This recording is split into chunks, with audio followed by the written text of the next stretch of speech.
Good morning, welcome back to my channel GS world group Sandesh. Bihar SI के exam के कारण 2 दिन करंट अफेयर्स का सेशन नहीं आया था, वीडियो नहीं आया था। आज हम लोग करंट अफेयर्स का सेशन शुरू करेंगे। विश्व मलेरिया दिवस कब मनाया गया? 25 अप्रैल को। और सारे व्यूअर्स से एक हम्बल रिक्वेस्ट है कि करंट के सेशन को अंतिम तक देखें। विश्व मलेरिया दिवस कब मनाया गया? 25 अप्रैल को। और किसके द्वारा मनाया जाता है? WHO द्वारा मनाया जाता है। और 2022 में इसकी थीम क्या है? Harness innovation to reduce the malaria burden and save life. फिर से देखते हैं इस थीम को।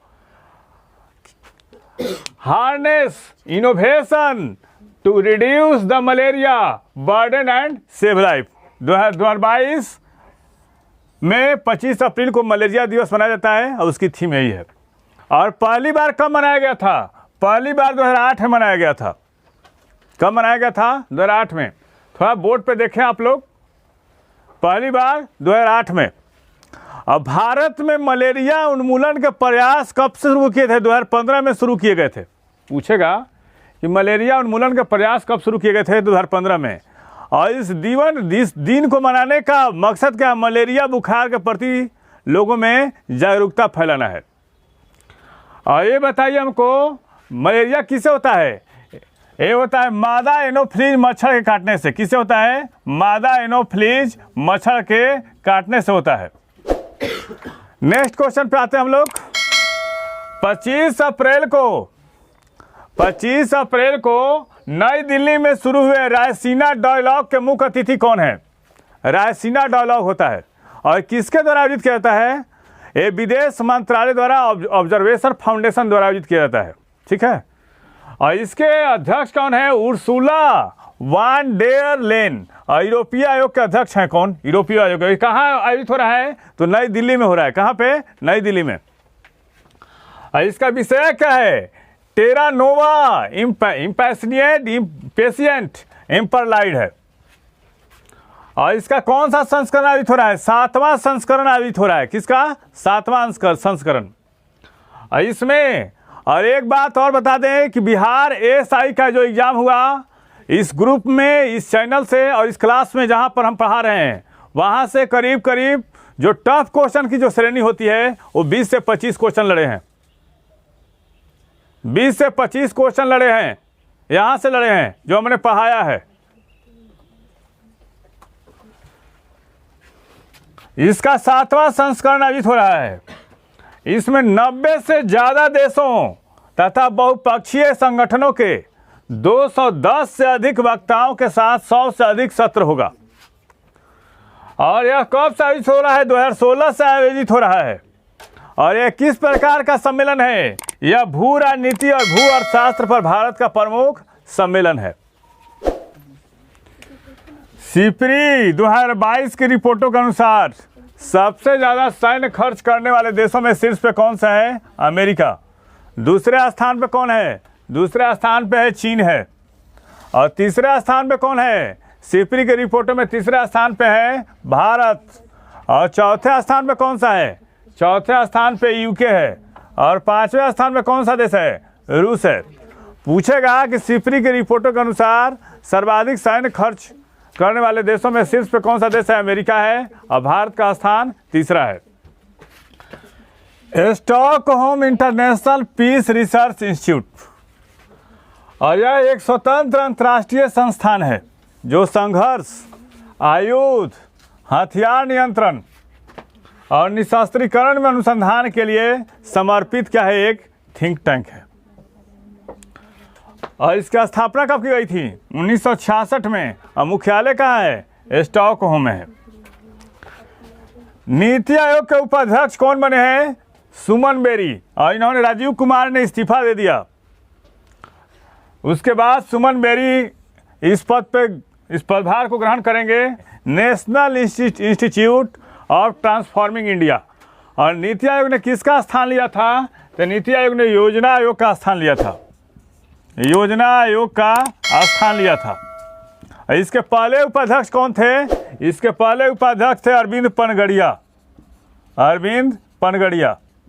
और नीति आयोग का अध्यक्ष कौन होता है? नीति आयोग का अध्यक्ष होता है प्रधानमंत्री। कौन होता है?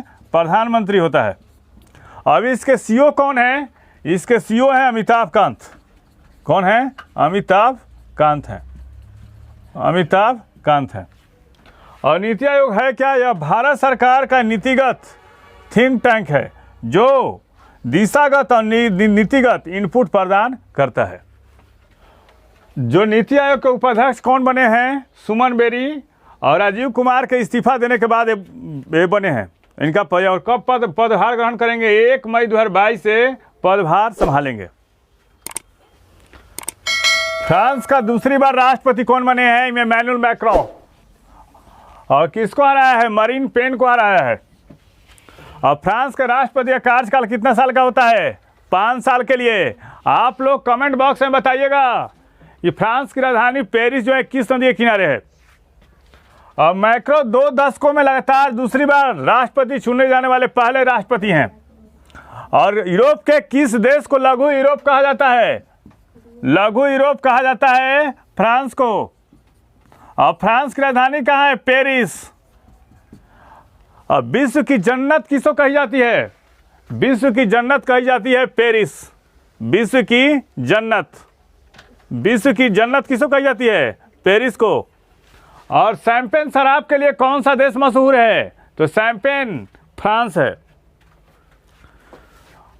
और ब्रिटेन और फ्रांस के बीच में कौन सी चैनल है? इंग्लिश चैनल है। कौन सा? English channel. और विश्व में सबसे अधिक समय जोन किस देश के में है? तो सबसे अधिक समय जोन फ्रांस में है। विश्व में सबसे अधिक समय जोन कहाँ है? फ्रांस में है। फ्रांस की राजधानी कहाँ है? पेरिस। और फ्रांस के राष्ट्रपति के निवास को क्या कहा जाता है? फ्रांस के राष्ट्रपति के निवास को कहा जाता है एलिसी पैलेस। एलिसी पैलेस कहा जाता है। हाई तटों का देश किसको कहा जाता है? हाई तटों का देश कहा जाता है फ्रांस को। हाई तटों का देश किसको कहा जाता है? फ्रांस को। और फ्रांस की संसद का क्या नाम है? फ्रांस की संसद का नाम है नेशनल असेंबली। कौन सा? नेशनल असेंबली है।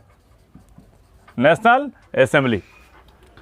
भारत की पहली कार्बन न्यूट्रल पंचायत कौन बना है? पन्नी गांव। ये बताइए हमको, भारत का पहला सौर ऊर्जा गांव कौन था? पहला सौर ऊर्जा गांव ये था बोचा गांव। भारत का पहला पुस्तकालय गांव कौन था? भीलर गांव। पुस्तकालय गांव भीलर गांव। भारत का पहला दुग्ध गांव कौन था? जेरी गांव। भारत का पहला दुग्ध गांव जेरी गांव। भारत का वह गांव जहां 100% टीकाकरण किया गया था कोरोना का, बियोन गांव J&K। बियोन गांव J&K का 100% टीकाकरण, 100% टीकाकरण हुआ था। और भारत का पहला कार्बन न्यूट्रल पंचायत कौन बना? ये पन्नी गांव। और कमेंट बॉक्स में बताइएगा भारत का कौन ऐसा जिला है जहां सारे पंचायत में पुस्तकालय है। भारत ने चीन के बेल्ट एंड रोड इनिशिएटिव का मुकाबला करने के लिए किस नए ग्रोथ मॉडल को लॉन्च किया है? TDC। चीन जिन देशों में पैसे का निवेश कर रहा है उसका हश्र आप लोग देख रहे हैं। श्रीलंका की स्थिति वही है और नेपाल की स्थिति वही है। और इन सारे चीज़ों का अध्ययन करने के पश्चात जो भी देश चीन के संपर्क में आ रहे हैं, चीन से निकटवर्ती संबंध बन रहा है, बायलैटरल रिलेशन अच्छे हो रहे हैं, उनका स्थिति काफ़ी खराब होते जा रहा है। इस कारण से भारत ने उन सारे देशों को अपने तरफ लाने के लिए, अपने मंच पर लाने के लिए एक नया मॉडल लॉन्च किया है TDC। भारत उन देशों में विकास इंफ्रास्ट्रक्चर विकसित करेगा जो चीन के साथ प्रतिद्वंदिता होगी। और चीन के नज़दीकी जो भी देश हैं उनके चीन का जिन देशों पर ज़्यादा प्रभाव है उनको हटाने की कोशिश की जाएगी इस पहल के द्वारा। भारत के पर्यावरण मंत्रालय ने प्लास्टिक वेस्ट मैनेजमेंट से निपटने के लिए किस जागरूकता शुभंकर को लॉन्च किया है? प्रकृति। भारत सालाना 35 मिलियन टन प्लास्टिक कचरा पैदा कर रहा है। और समझ जाइए इससे यहाँ के इकोसिस्टम पर कितना बुरा प्रभाव पड़ता होगा। और प्लास्टिक प्रदूषण से हमारे इकोसिस्टम पर प्रतिकूल प्रभाव पड़ता है। इसी कारण से भारत ने उसको रिसाइकलिंग करने के लिए, उसके जो प्लास्टिक होता है उसको संख्या कम करने के लिए, न्यूट्रलाइज करने के लिए, उसके प्रति जागरूकता बढ़ाने के लिए एक पहल लॉन्च किया है, शुभंकर लॉन्च किया, उसका नाम है प्रकृति। एग्जाम के कारण 2 दिन करंट अफेयर्स नहीं आया था, तो उसमें कुछ महत्वपूर्ण क्वेश्चन है, उस पर हम लोग देख लेते हैं। हाल ही में आईसीसी का नया प्रबंधक किसे नियुक्त किया गया है? वसीम खान को। और आईसीसी की स्थापना कब की गई थी? 1909 में। मुख्यालय कहाँ है? मुख्यालय है दुबई में। और आईसीसी के सीईओ कौन है अभी? जो फर्नांडिस हैं। भारत दुनिया में इमर्जिका यूनिकॉर्न के मामले में कौन से स्थान पे है? तीसरा स्थान पे। और यूनिकॉर्न कंपनी किसको कही जाती है? जिस कंपनी का परिसंपत्ति 1 अरब रुपए से ऊपर है उसको यूनिकॉर्न कंपनी कही जाती है। भारतीय तटरक्षक बल के हाल ही में कौन सा जहाज शामिल किया गया है? ऊर्जा प्रवाह। और तटरक्षक बल की स्थापना कब की गई थी? 1978 में। 1978 में की गई थी। अभी इसके निदेशक कौन है? बीके पठानिया। कौन है? बीके पठानिया। नाटो ने लॉक शील्ड युद्ध अभ्यास कहाँ किया? एस्टोनिया में किया है। और नाटो की स्थापना कब की गई थी? 1949 में। और इसको अभी महासचिव कौन है? जेंस स्टोलेनबर्ग है। जेंस स्टोलेनबर्ग। भारत का पहला समुद्री शैवाल पार्क कहाँ बनाया गया? तमिलनाडु में। और भारत का पहला लाइकेन पार्क कहाँ बनाया गया था? उत्तराखंड में बनाया गया था। भारत का पहला घास संरक्षण केंद्र कहाँ है? हल्द्वानी, उत्तराखंड में है। भारतीय विज्ञापन मानक परिषद के सीईओ कौन बने हैं? मनीषा कपूर। और वुमेन ट्रांसफॉर्मिंग इंडिया के अवार्ड 2022 किसको मिला? ये मिला है बीना मोदी को। किसको? बीना मोदी को मिला है। और 2022 के विश्व पुस्तक की राजधानी कौन सी होगी? तो ये होगी ग्वालियर। और विश्व पुस्तक कॉपीराइट दिवस कब मनाया गया हाल ही में? विश्व पुस्तक कॉपीराइट दिवस। विश्व पुस्तक कॉपीराइट दिवस ये मनाया गया 23 अप्रैल को। कब? 23 अप्रैल को।